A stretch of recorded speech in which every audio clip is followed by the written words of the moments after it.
ఈ ప్రాంతంలో పెరిగే కూరగాయలు అనుకో, పండ్లు అనుకో, చెట్లు అనుకో, ఈ ప్రాంతానికి అలవాటు అవుతుంది, సూట్ అవుతుంది.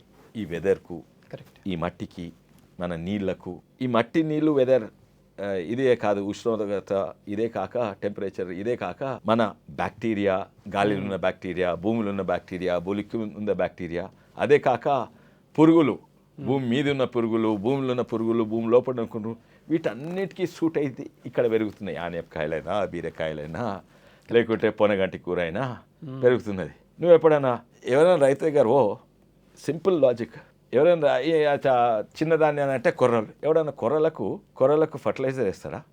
ఎవరైనా పెస్టిసైడ్ వేస్తారా? అది ఇట్స్ మన ఆనపకాయ పెంచేటోడు ఎవడన్నా ఆనపకాయ చెట్టుకి వేస్తే, ఇప్పుడు కొంతమంది చేస్తుండొచ్చు, కొంచెం ఉత్పత్తి దబ్బునైతుందుకో పెద్దగా అవుతుందుకో చేస్తుండొచ్చు, కానీ సాధారణంగా మన వాటికి అసలు అవసరం లేదు. ఎందుకంటే they are suitable for our weather, our water. అంటే వాటర్ కాదు, వాటర్లో pH ఉంటుంది, మినరల్స్ ఉంటాయి, హార్డ్నెస్, సాఫ్ట్నెస్ ఉంటుంది. They are suitable for weather, our water, our soil and our insects and ఆ బ్యాక్టీరియా. అండ్ ఇంకోటి ఉంటాయి నెమటోడ్స్ అని, అవి చిన్న పురుగుల తిరిగి ఉంటాయి. పురుగులు కాదు అవి, బ్యాక్టీరియా కాదు, అవి కొన్ని హార్మ్ఫుల్. ఇవన్నిటికీ సూట్ అయ్యి ఇక్కడ తరతరాల నుంచి, సెంచరీస్ నుంచి పెరుగుతున్న కూరగాయలు ఇవన్నీ. ఏవి?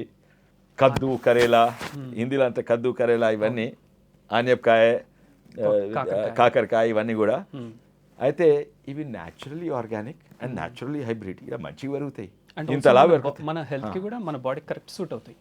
నువ్వేం చేస్తావంటే, నేను పోయి ఇక్కడ ఆ ప్రాంతంకు నువ్వు చూడు, నువ్వు క్యాబేజ్ నువ్వు ఇంట్లో పెట్టి చూడు, ఎక్కడైనా పెట్టి చూడు, పురుగులు వస్తాయి.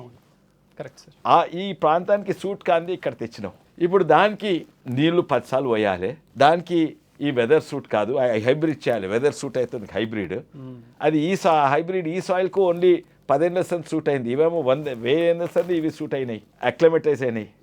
ఈ హైబ్రిడ్ డబ్బులు అక్లమటైజ్ కాదు. హైబ్రిడ్ పెడితే హైబ్రిడ్ తగ్గట్టు ఫర్టిలైజ్ వేయాలి, హైబ్రిడ్ తగ్గట్టు పెస్టిసైడ్ వేయాలి, హైబ్రిడ్ తగ్గట్టు వీడిసైడ్ వేయాలి. మన కూరగాయలు, బీరకాయలకు తెలుసు, ఆ ఇన్సెక్ట్స్ అన్నీ హార్మ్ఫుల్ కాదు, కొన్ని లాభం కూడా అవుతాయి. ఇన్సెక్ట్స్ అన్ని చెట్లకు కొన్ని లాభం అయితే, హామీ చేసే ఇన్సెక్ట్స్ ఎట్లా తట్టుకోవాలి, హామీ చేసే బ్యాక్టీరియా, అవి మన ఆనపకాయలకు, బీరకాయలకు, కాకరకాయలకు తెలుసు. వాళ్ళ టమాటో, పొటాటో, కాలీఫ్లవర్, క్యారెట్కు తెలియదు. అయితే అందుకే ఇవన్నీ ఇస్తారు. అయితే first of all if you want to grow organic, focus only on Indian vegetables. Correct.